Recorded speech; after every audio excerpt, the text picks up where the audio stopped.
Hi guys, this is Kuya TV guys. Usapang baraya muna tayo guys.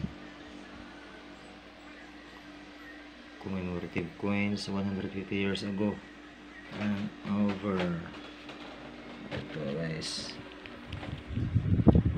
apat na klaseng commemorative coins at saka yung pinag-usapan ng mamahaling 1 piso si Rizal at saka 2 piso at saka 3 to 4 years ago. Ito yung pinakamahal na 1 piso coin na binibili ng isang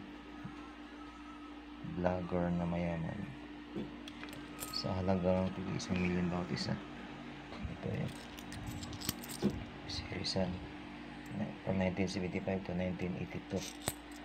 Okay guys, pipili na ako dito para sa mga idol ko ang dagdag sa paninigay ko. Okay.